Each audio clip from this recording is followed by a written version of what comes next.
Have you ever heard the saying, be a king, think like a general? It sounds like something out of an epic movie, right? But what if I told you this isn't just a cool-sounding phrase? It's actually a powerful blueprint for navigating life, rooted deep in human psychology. It's a strategy for building confidence, making smart decisions, and achieving your goals with grace and efficiency. Let's break it down, piece by piece, and see how you can apply this ancient wisdom to your modern life. First up, act like a king. Now, this doesn't mean you should go around demanding people bow to you or start wearing a crown to the grocery store. It's about embodying the psychology of a benevolent and confident leader. Think about the archetypal king. They possess a quiet, unshakable self-worth. Value isn't dependent on the approval of others. This is the core of what psychologists call an internal locus of control. It's the belief that you are in charge of your own destiny. When you act like a king, you carry yourself with purpose and dignity. Your posture changes. You make eye contact.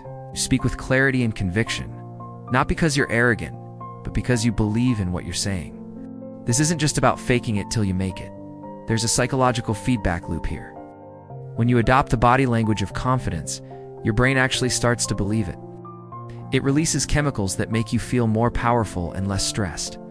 You project an aura of competence and authority, and in return, people are more likely to treat you with respect. It's a self-fulfilling prophecy. A king also has a sense of responsibility.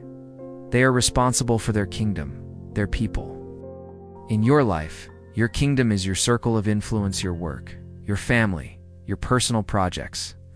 Acting like a king means taking ownership of your actions and their outcomes. It's about integrity. You don't blame others for your setbacks. Instead, you see challenges as opportunities to demonstrate your strength and wisdom. This mindset shifts you from a victim to a creator in your own life story. It's about being generous with your praise, fair in your judgments, and leading by example. That's the true essence of royalty. Not entitlement, but duty and self-respect. Let's move to the war room. Think like a general. While the king sets the vision and embodies the values of the kingdom, the general is the master strategist.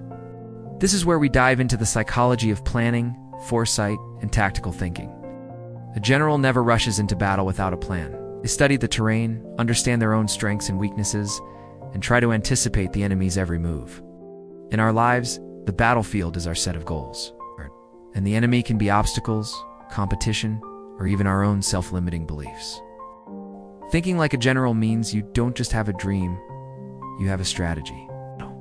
You break down your big, audacious goals into smaller, manageable missions. This process is crucial for our brains. A huge goal can seem overwhelming, triggering procrastination and anxiety. But when you have a series of small, clear steps, you get a hit of dopamine, a reward chemical, every time you complete one. This creates momentum and keeps you motivated. A general is also a master of resource management. They know they have a finite number of soldiers, supplies, and time. You do too. Your resources are your energy, your attention, and your time. Thinking like a general means allocating these resources wisely. It's about prioritizing what's truly important and saying no to what isn't. About understanding the concept of opportunity cost. Every hour you spend on one thing is an hour you can't spend on another. Are you deploying your troops effectively? Or are you scattering your forces on too many fronts, achieving nothing? Furthermore, a great general is adaptable. No plan, as they say, survives first contact with the enemy. The world is unpredictable. Things will go wrong. Thinking like a general means you don't panic when they do. Instead, you reassess, pivot, and create a new plan. This is what psychologists call cognitive flexibility. It's the ability to switch your thinking and adapt to new situations. You gather intelligence, that is, you learn from your mistakes and successes and adjust your strategy accordingly. You stay objective, removing emotion from your decision-making process to see the situation with cold, hard clarity. You're not just reacting, you're responding with calculated intent. Finally, we have the most mysterious part. Move like a ghost. This is where action meets subtlety. After you've established your kingly mindset and crafted your general strategy, it's time to execute. But how you execute is just as important as the plan itself. Moving like a ghost is about efficiency, discretion, and impact without unnecessary fanfare. A ghost moves through walls. It appears, achieves its purpose, and vanishes. It doesn't waste energy on grand announcements or seeking validation for every step it takes. In psychological terms, this relates to the concept of flow and deep work. When you're in a state of flow, you're so immersed in a task that the outside world fades away. You're not distracted by social media, by gossip, or by the need to broadcast your progress. You're just doing the work. This is moving like a ghost. You're not talking about the book you're going to write. You're just quietly writing it, page by page. You're not posting about your new fitness journey every day. You're just consistently showing up at the gym. The power of this approach is twofold. First, it conserves your energy for what truly matters, the action itself. Every time you talk about your plans, you expend mental energy that could be used to execute them. Sometimes telling people your goals can even give you a premature sense of accomplishment, reducing your motivation to actually do the hard work. Second, moving like a ghost gives you a strategic advantage. When you work quietly, you avoid attracting unnecessary scrutiny or competition. You have the freedom to work, to fail, and to adjust without the pressure of an audience. You let your results speak for themselves. When your project is finally complete, when your goal is achieved, its appearance will seem sudden, almost magical to the outside world. They didn't see the struggle, the long hours, the countless revisions. They just see the final impressive result. It's not about being secretive for the sake of it. It's about being effective. It's about minimizing friction and maximizing impact. So, let's bring it all together. Act like a king is your internal foundation. It's your self-worth, your integrity, and your posture in the world.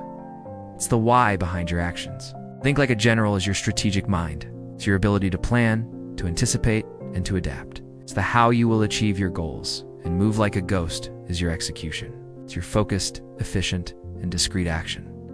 It's the doing itself, free from distraction. These three components are not separate. They work in harmony. Your kingly confidence fuels your general's bold strategies. Your general's clear plan allows your ghost-like movements to be precise and purposeful. And your quiet, effective execution builds the very results that reinforce your kingly confidence. It's a powerful reinforcing cycle. Start small. Tomorrow, when you walk into a room, walk in like a king. Hold your head high, and pick one goal, and spend just 15 minutes thinking like a general. What's the very next step you need to take? Just one. Finally, when you do that one step, move like a ghost. Put your phone away, close your door, and just do it. Don't tell anyone, just get it done. See how it feels. This isn't about becoming a different person. It's about unlocking the powerful psychological archetypes that already exist within you. The leader, the strategist, and the silent achiever. Act like a king, think like a general, and move like a ghost, and watch how your world begins to change. Thanks for watching. If this resonated with you, give this video a like and subscribe for more insights into mastering your life. Let me know in the comments which part of this philosophy you're going to try first. See you in the next one.